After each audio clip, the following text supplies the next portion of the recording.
Hello my dear friends, and welcome to my channel.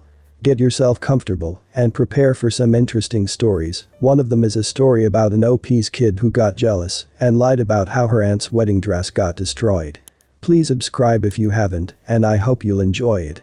X, 31, and I, M 32, had C, F 16, way too young.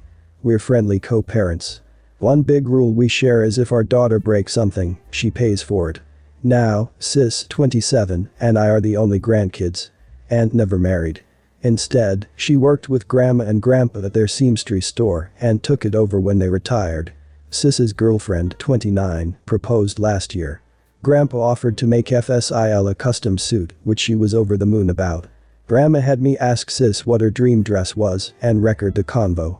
Sis, thinking it was just between us, told me in great detail what her dream dress was, though said it was way too expensive, so she would get something much cheaper. Well, a few months later Grandma surprised Sis with her dream wedding dress. It fit perfectly and everyone cried. Sadly, Grandma recently passed away, which hit us all hard. Sis was devastated, but decided that the dress meant Grandma would still be there with us at the wedding. The issue comes in with C. She's very large, much larger than Sis. 3 days ago, we decided to go visit Sis and see how she was doing. It was great, but then C asked if she could try on the dress. Sis politely said no. C made a face, but dropped it. Later, we decided to go grab dinner. Sis and I went to pick up our orders, but C decided to stay and play with Sis's dog. We got back, and the dress was destroyed. C had apparently tried to get it on, popping some seams, and got stuck. Instead of waiting for help, she cut her way out. The dress was hacked to bits. Sis was devastated and asked us to leave. I grounded C and called Aunt with some pictures, asking if it could be saved. She said there was no. She said she'd make a new one, but it wasn't the same. Then she dropped the bomb on me. Grandma had hand-sewed most of the dress, used super expensive fabric, and put almost 500 hours in making that dress, since it was the only family wedding we'd have. In total, the dress cost $12,000, give or take. C has about $15,000 saved from various jobs, as well as winning writing competitions. This was supposed to help her in college. I took her to the bank and set in motion transferring all the funds, since as her parent, I still have control over it. $12K to Aunt to pay for the new dress. $3K to my sister's wedding, as an emotional distress tax. I explained exactly why this was happening to C, but she sobbed the entire time, asking what was she supposed to do for college, and saying it wasn't her fault. I told her she could get a job if she didn't get a scholarship, and it was her fault for trying on the dress after she'd been told no, and for not waiting until we got back. A few popped seams could have been fixed. Hacking the dress to pieces couldn't. C told my ex, and while she agreed C was in the wrong after the full story, said I shouldn't have ruined her future for a free dress. I reminded her of our rule, and she still thinks I'm wrong. So, am I the idiot here? Update. So, I got off the phone with my ex about 20 minutes ago. At some of your suggestions, I sent her the pictures, and she freaked. She apparently didn't believe me when I said it had been hacked apart and believed it was just a few torn seams. She was pretty much on my side after. She told me that she spent the day badgering our daughter, asking her why she did what she did, and finally C cracked and said she was mad that Grandma was alive to make her a dress and that it was unfair my sister got a free beautiful dress as a reminder when my daughter got nothing, despite the many things she was given after the funeral. She tried it on, took it off when the seams popped, and then in anger hacked it apart. If she couldn't have a dress from Grandma, no one could. Her own words. Honestly, knowing she did it on purpose has just made things worse. The fact that she could be so cruel, that's not the daughter we tried to raise. She will be going to therapy, whether that's in person when local therapists start taking new clients again or on one of those apps people have mentioned. We need to talk about it more. Her punishment stands as is, though we're going to see how therapy goes. I have yet to talk to my sister, but I have talked to her fiancé. Sis isn't doing well. The stress has caused a Crohn's flare-up, so she's stuck in bed sick. Which, honestly, I'm not surprised. Crohn's is often triggered by stressful events, so I was expecting it. I told fiancé about Aunt making a new dress, and she promised to take the remains over to Aunt on Monday. She's thankful for us addressing the issue, but has asked for some space from sis so she can recover and heal, and hopefully not end up in the hospital. As for the 3K, we'll see what my sister's state is in a few days. If she has to go to the hospital, then the money is forfeit for her medical bills, since it was C's selfishness that put her there, so she can pay for it. If sis does not end up in the hospital, then I'll consider giving it back after she's gone to therapy for a few months, if she's accepted what she did was wrong and worked to make amends. We'll see what the next few months bring. Not the idiot, absolutely not. She ruined her own future. In my mind, that dress wasn't $12 or even $15,000, it was priceless. It could have and should have been passed down for generations. I'm horrified your daughter did such a thing. Most kids don't go to college with savings, so she's just going to have to tough it out. I hope she looks back one day and realizes the payment she made was severely short. I am so sorry this has happened to your family. Your daughter is old enough to know what she did was wrong. I think that you were right to give your sister the $12K for the dress. Your daughter can continue to work as she has time left before college, and she can also apply to scholarships, get loans or work while in college. I disagree with you giving your sister $3K from your kid's account thought. I think you should give the $3K back to your daughter and tell your sister the $3K is from you. Did your daughter know the significance of the dress? I am also very close to my grandma, and if I was in your sister's shoes, it would take me a very long time to forgive your daughter. I'm on the fence about the punishment as that is a lot of money, however would that even be a question if it wasn't the family that made the dress and sis would have to pay $15K for a new dress from a shop? Probably not. I'm very confused as to why your 16-year-old would even act in this way. Is it a habit? Does she have a history? Trying the dress on, I can see a teen doing that. It ripped. Bad but not the end of the world. Completely cutting it open however. That's insane. My son has been seeing this lovely girl for about 4 months. They are both 16. Her parents have a litany of issues, super controlling, narcissistic mom and alcoholic dad. Generally, because she lives much closer to the school, my son goes over there occasionally after school, and I pick him up in the evening.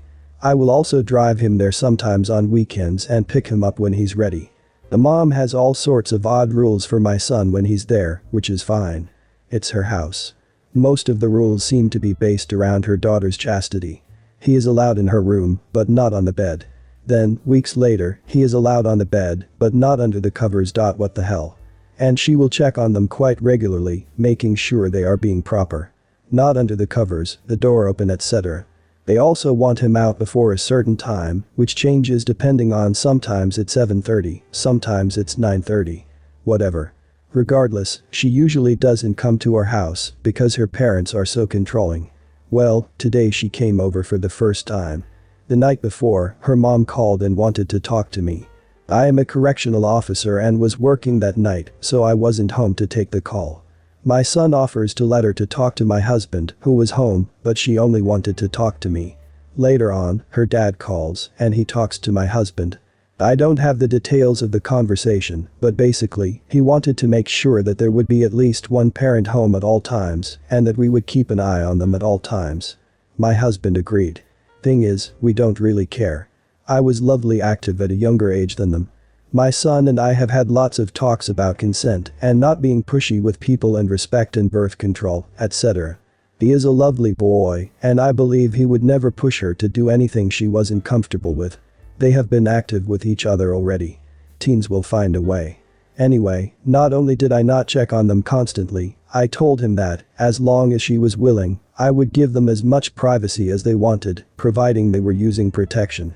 My husband and I actually had to go out for a couple of hours, and I asked a good friend who lives just down the street if she would cover for me if this girl's parents called or showed up and pretend to be my cousin. Parents did not have our exact address yet, so we would have had a warning about them showing up. Good friend laughed and agreed. Turns out it wasn't needed. Dad eventually came and picked her up. I absolutely stand by my opinion that my son can have privacy and agency over his own body at this age, but I am kind of wondering if I should have made that choice for someone else's child. I kind of feel guilty, but I think her parents are way over the top control freaks. Am I the idiot? Everyone's the idiot here.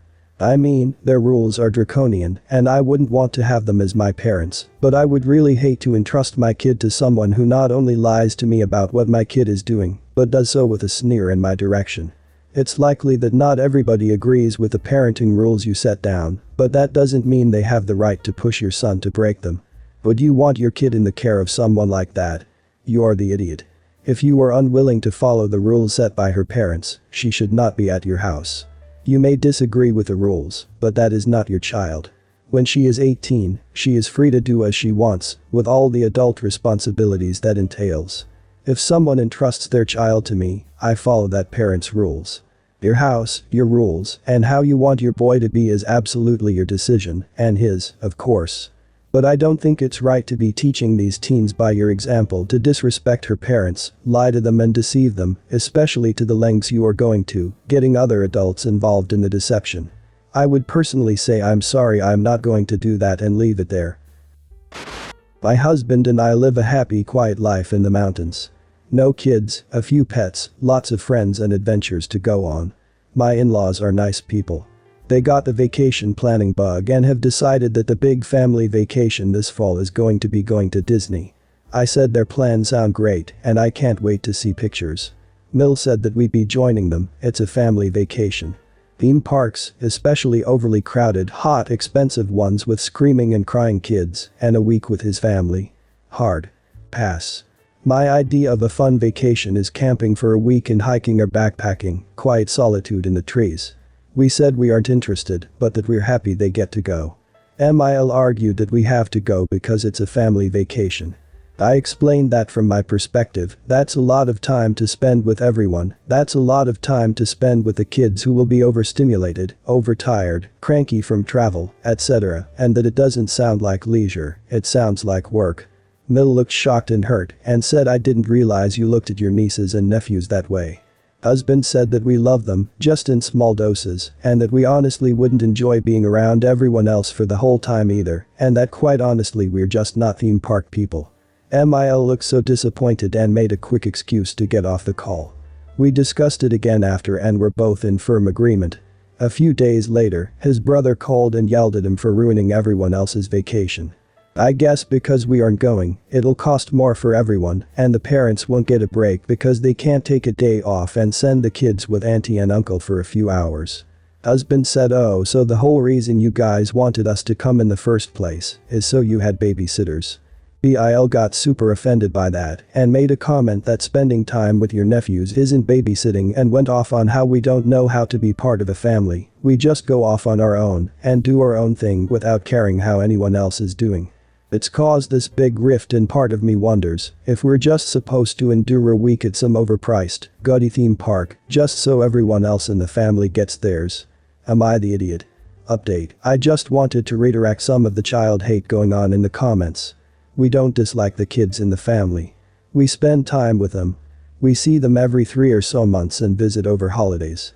The kids are perfectly good kids, but spending more than a day or two with them, and the rest of the family, is a bit much. It has nothing to do with the kids being brats or anything like that. They're just kids. Update 2, we're definitely not going to go on this vacation, or to Florida at all, no offense, Floridians, but I'd rather not meet Florida man. We are going to make sure to let everyone know that, if they want to see us more often, they're going to have to put in some effort to at least meet us halfway, and come see us instead of us always coming down to see them.